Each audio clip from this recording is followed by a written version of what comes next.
Stranger Things, con el upside down, el mundo de abajo. Es una expresión que hace alusión a un universo paralelo, otra dimensión. El ser humano siempre ha fantaseado con la otra dimensión. Y mi objetivo no es ni decir cuál es mi postura, ni defender la de Heiser. Pero tal vez este video es más interactuar con algunas preguntas que merecen consideración y necesitan una respuesta. Debemos admitir que en ocasiones no tendremos todas las respuestas, pero es bueno ver un panorama de las diversas posturas teológicas y así tener cierta tranquilidad de que existen, pero que eso no afecta nuestra relación con el Señor. Por lo menos nos lleva a entender esa profundidad y que hay en las Escrituras y nuestra ignorancia. Por lo tanto, otra pregunta, o mejor, un argumento en contra de Heiser es lo que Jesucristo dice en el Nuevo Testamento, que los ángeles no se casan ni se dan en casamiento. Como resultado, los hijos de Dios no pueden ser ángeles porque ellos no pueden reproducirse. No obstante, Michael Heiser lo responde de una forma bastante sencilla, que la dejo a tu consideración. A ver, ¿tú qué opinas? Déjalo en los comentarios. Es correcto, los ángeles no se casan ni se dan en casamiento. No significa que no puedan. Es decir, que no está en su misión reproducir, pero eso no quiere decir que no pueden. Jesús dice, no lo hacen, no que no puedan. Por lo tanto, para Heiser es válido que seres angélicos, dioses inferiores, una multitud del concilio que él creó antes de crear al ser humano, por eso dice Job que se regocijaban los hijos de Dios en la creación, pecaron, decidieron traicionar. El cómo o el por qué es la pregunta del $1.000.000. De modo que si hasta ahora tienes curiosidad, pues léete el libro o escucha las conferencias que Heiser tiene por todos lados.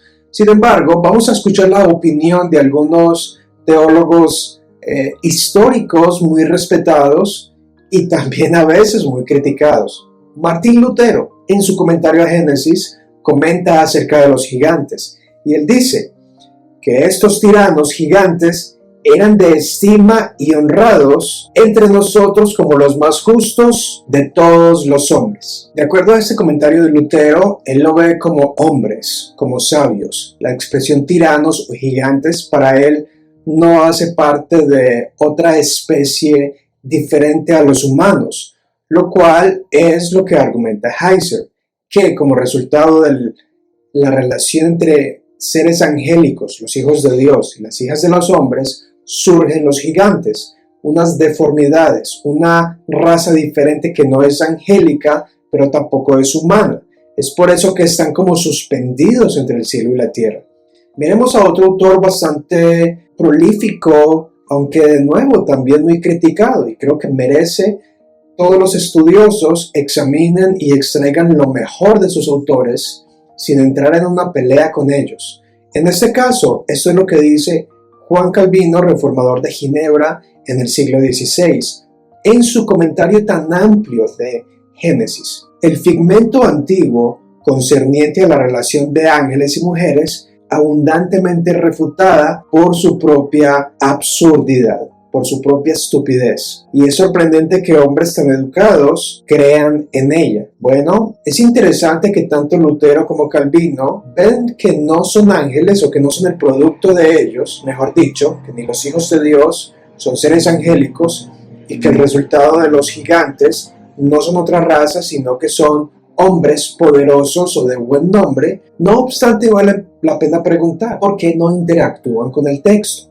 Ellos no interactúan con el texto, sino que de inmediato dan su comentario basado en presuposiciones o tal vez prejuicios que ya tienen. Es normal que todos tengamos prejuicios y supuestos. Lo cierto es que Heiser se apoya muchísimo en otros dos libros, los cuales no están incluidos dentro del canon de la Biblia en Occidente, pero sí están incluidos en la Biblia de Etiopía. Estos son el libro de los jubileos y el libro de Enoch. Esos dos libros, el libro de los jubileos y el libro de Enoch, es literatura llamada del segundo templo. El primer templo lo construyó Salomón. Israel, por sacrificar a los demonios y a los dioses, como dice Deuteronomio 4 y el Salmo 106, muy interesante, que sacrifican sus propios hijos a dioses falsos. Incluso Levítico 18, Levítico capítulo 20 dice que Dios prohíbe sacrificar al dios Moloch. Dice literalmente Dios, no ídolos. Incluso el primer mandamiento dice: no tendrás otros dioses delante de mí. Lo que sucede en aquel entonces es que la gente creía que en el ídolo mejor servía como medium para comunicarse con el Dios. Así el ídolo era un contacto directo con el Dios, con D minúscula. Entonces Israel va de cautiverio a Babilonia y allí experimentan o viven bajo la sombra del helenismo de Alejandro Magno y su deseo de crear una hegemonía mundial donde todo el mundo hable griego y tenga su cultura dominando el mundo conocido, y surgen estos textos, los cuales se llaman como agiógrafos. Es decir, lo que quiere decir es que se llama el libro de Enoc, pero no fue escrito por Enoc. La pregunta es, aunque un libro exista así y no haya sido escrito por el que lleva su nombre, ¿tiene algo útil? ¿Es similar al resto de las escrituras? Bueno, ahí te dejo entonces la duda para que leas. Los puedes descargar en internet o pregúntale a la IA dónde los puedes obtener. Jubileos y Enoc.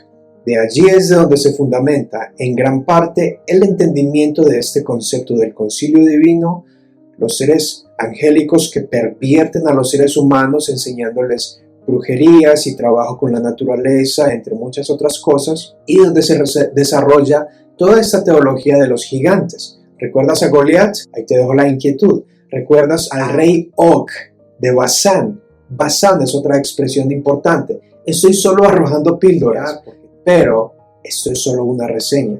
Heiser dice que nuestra interpretación del Nuevo Testamento en gran parte tiene que incluir la literatura y la cosmovisión del judío del primer siglo, la cual está influenciada por literatura del Segundo Templo.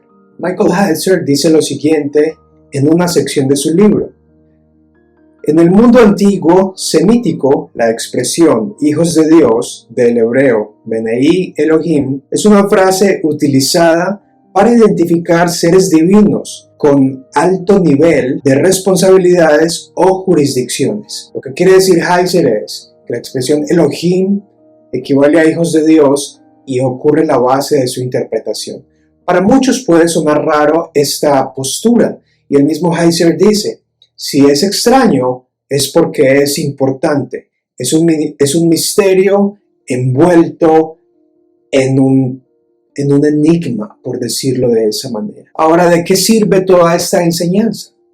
A lo mejor en la cultura popular siempre nos muestran un reino invisible. Por ejemplo, se me viene Stranger Things, con el upside down, el mundo de abajo. Es una expresión que hace alusión a un universo paralelo, otra dimensión. El ser humano siempre ha fantaseado con la otra dimensión. Incluso el apologista y filósofo Bill Craig hace referencia al multiverso en su libro Fe Razonable. En este caso, Stranger Things puede servir para nosotros identificar o ser conscientes como la cultura popular, muchas veces influida o influenciada por fuerzas oscuras, personas perversas. Se sabe de todos los desastres y escándalos que hay en Hollywood. Es un mensaje que nos mandan, es un mensaje de un reino invisible. Ese reino invisible existe. Efesios 6 nos dice que hay demonios, potestades y fuerzas que nos quieren destruir, enviando dardos de fuego.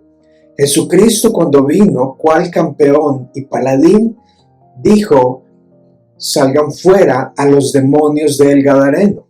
Algo interesante que Heiser explica es que los demonios le dicen: ¿qué tienes tú, hijo de Dios, que has venido a castigarnos antes de tiempo? Es interesante eso porque lo que Heiser explora en su libro posterior, El Monte Hermón reversado y la obra de Cristo, es que Cristo es el Hijo de Dios, por encima de muchos hijos de Dios. Y finalizo con esta cita del puritano John Owen. John Owen, quien ha sido muy influyente en la teología reformada norteamericana y recientemente ha tomado mucha fuerza en Latinoamérica, comenta lo siguiente en su libro La Gloria de Cristo. Él, es decir, Dios, se proveyó de dos familias distintas y racionales que deberían depender de Él de acuerdo con una ley de obediencia moral y por ende darle gloria. La tierra la señaló como habitación para los hombres, adecuada en todo aspecto a la constitución del hombre.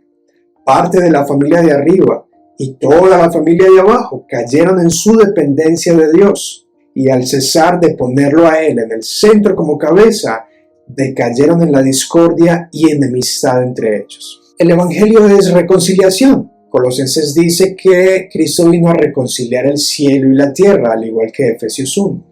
De acuerdo a esa postura, entonces Dios tiene dos familias, la celestial y la terrenal.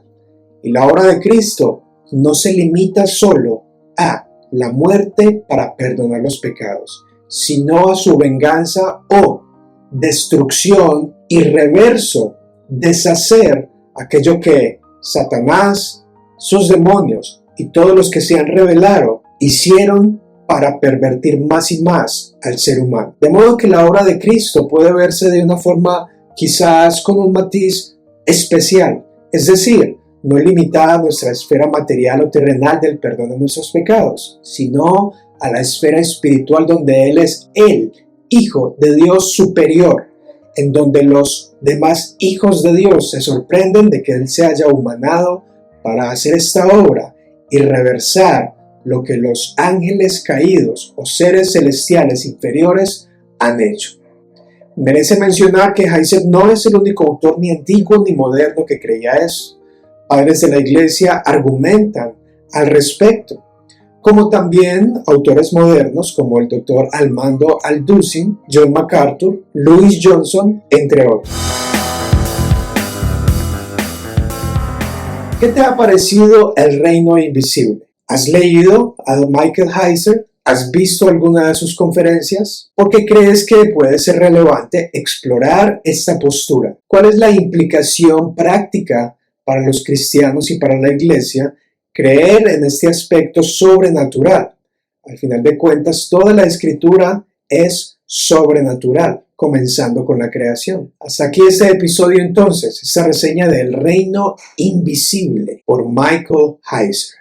Soy Anderson, no olvides suscribirte, dale clic, comparte, comenta y visita todas las plataformas para tu disfrute.